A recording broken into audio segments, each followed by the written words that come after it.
Hey guys, it's Greg with Bootstraps, btbootstraps.com. Check out the store, get it btbootstraps.com. Check out the Facebook page, it's at btbootstraps. I want to make a follow-up video to the Captain Marvel review that I did a couple days ago over the weekend.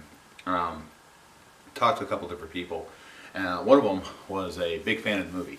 And to which, yeah, that's cool, whatever. I'm not judging if you like the movie or not. I just, gave my personal opinion. I just wasn't a huge fan of it.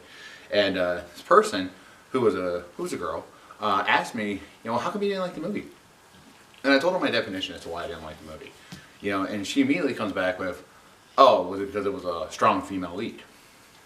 And I was like, no, that's actually not what it is at all. So I started thinking about it, and I was like, let me name off all the movies that I can think of, that came to mind where I was like, there was a strong female character in it that I like. I think back to when I was first a kid, the Disney movies. I mean, I grew up on the Disney movies, all the princess movies, The Lion King, Aladdin, those things like that. But I also, Cinderella, Snow White, The Princess and the Frog and all that stuff, even leading up to Tangled and Frozen. Which I enjoy, some of them, I should say, some of them, not so much. But I thought about it, I was like, I like those movies because, the characters in there, even the females, they were strong characters, independent, strong, but they were vulnerable, they all had a flaw of some kind or some kind of characteristic. But then as I got older, there was a lot more other movies that I really started to enjoy, such as, I know a default for most people is Ripley from the Alien movies. Sigourney Weaver's character. I mean, that's a great movie. I mean, she definitely had her character flaws in there, but she also had room to grow, and she was a legit badass in the movies. I mean, bad time. Really cool character. And then there's Lara Croft Tomb Raider. Even though the movie's super cheesy and over the top stupid, it's still the character had room to develop and grow, and especially the Lara Croft from the recent Tomb Raider games, particularly that first Tomb Raider game that they made for the PS3 that came out. That was a redone.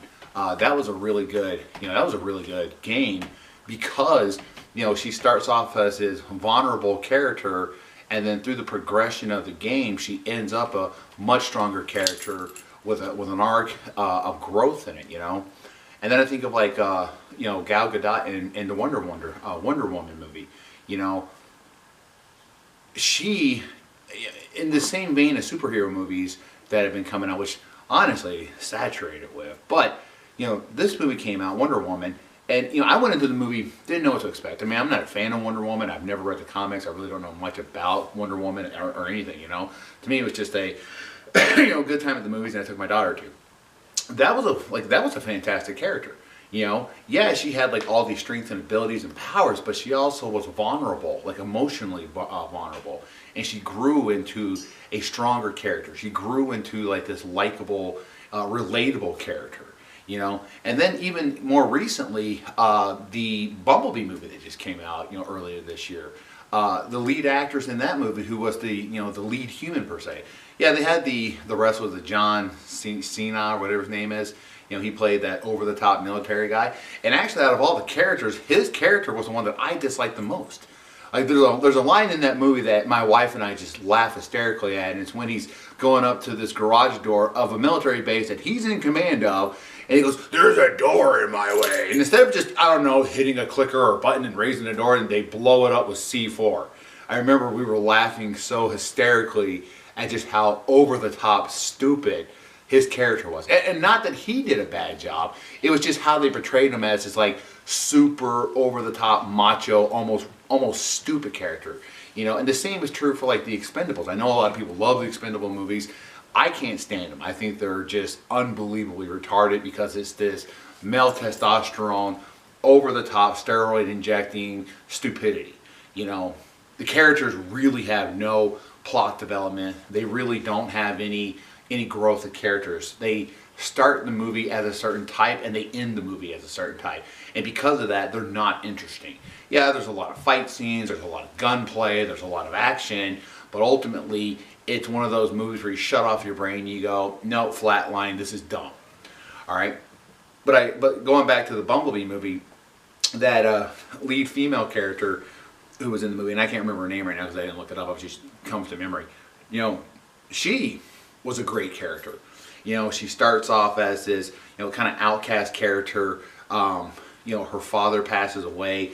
She has some character development and growth, going from like this teen angst to a more trusting love with her parents, with her mom, and things like that. Plus also, you know, Bumblebee and, you know, that whole entire like moving on process. I mean, she grows as a character herself, and that was actually a really cool like development. And she's a likable character, you know. But then you go to Captain Marvel, okay?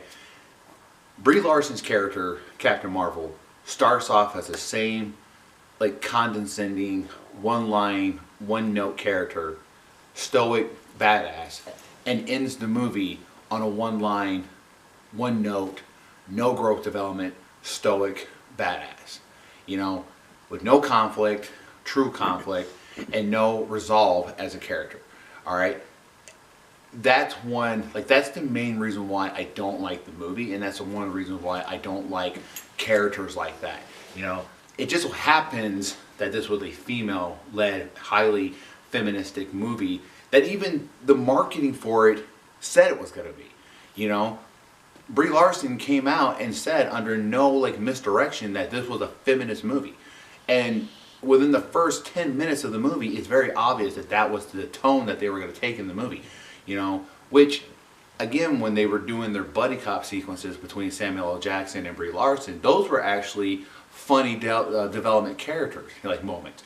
You know, you got to see them interact, and you're like, oh, okay, maybe there's going to be more to it. But then the moment that she's by herself, or the moment that, you know, the intensity of the movie picks up, all of that was just obliterated, all right? And it went right back to that same one-note character. And that's just not a likable character. You know, that's just not someone you can get in, you know, you can get behind. I'm not saying that you can't enjoy the movie, by all means. I mean, opinions are subjective, you know. My taste might be vastly different than your taste. I'm assuming they probably are. Well, if you're watching this channel, maybe not. But, you know, it's subjective. You know, what I like, you may not like, and what you like, I might not be able to stand. Like, I think Alita Battle Angel is a fantastic movie. You know, I've seen lots of clips of it. I've seen lots of reviews. I've seen different spots for it. You know, I've gone back and watched the original anime series of it, and it's a fantastic character. You know, the movie looks fantastic. The character in the movie is likable. It's relatable. You know, even though she's a robot, you know, she's still likable and relatable, and she grows as a character. Now, whether you like the concept of the movie or not, you know, that, again, that's all subjective. It's just that there's more to her as a development, and she's a strong female lead, and that leads to the question. You know, Alita Battle Angel came out what, 3 weeks ago? You know, in the States, before Captain Marvel did, and that's a strong female character. That's a strong, you know, a strong female protagonist. But yet, that movie has gotten silenced in comparison to Captain Marvel. Like, no marketing, no mentions, no like acknowledgement that this strong female lead character exists. You know, but yet now Captain Marvel comes out and this one character takes over the presence. Anyway, I just wanted to show, like, you know, when people make those, you know, comparison and those arguments, like, oh, you didn't like it because it was a female. That is so not true. I mean, there are tons and tons of great female actors and female leads. You know, one of them that I'm thinking about right now, actually, I can't believe I forgot it, is, well, actually, there's two. Looper, Emily Blunt's character in Looper was really good. You know, strong female character, has a son who has you know, some mental issues. Turns out, you know, he's the antagonist of the movie, although you don't know it yet at the age that he is. But her character, really strong character, you know, to be able to do what she's doing in the kind of world that she's living in. But also Emily Blunt and Edge of Tomorrow, you know, great movie, great sci-fi flick with Tom Cruise. You know, one of those movies that I thoroughly enjoyed. Surprised the hell out of me with just how good it was. You know, the action sequences, the growth and the character development, and then you find out that she had the same, you know, the same situation that Tom Cruise was going through, and that's why she was able to be that strong character. I mean, they actually explained, like, hey, she relived that day like 300 times or something like that, which means she died 300 times, you know, in the movie. Well, the same thing with Tom Cruise. I mean, if you look at it at face value, it's like, oh well, he's just a super soldier. It's like, well, no, he died multiple times in the process and had to keep reliving the same day over and over again. You know, same thing with her. So when you see that in context, it makes her a much stronger character, you know, because she's more relatable. Because at first the movie starts off, she's like on this high pedestal. You don't know why she's on this high pedestal. But then as the movie progresses, you learn more about that character and it makes more sense. You're like, oh, that makes a lot of sense. That's actually something that you could relate to, you know, assuming that you could die 300 times in a row and keep coming back.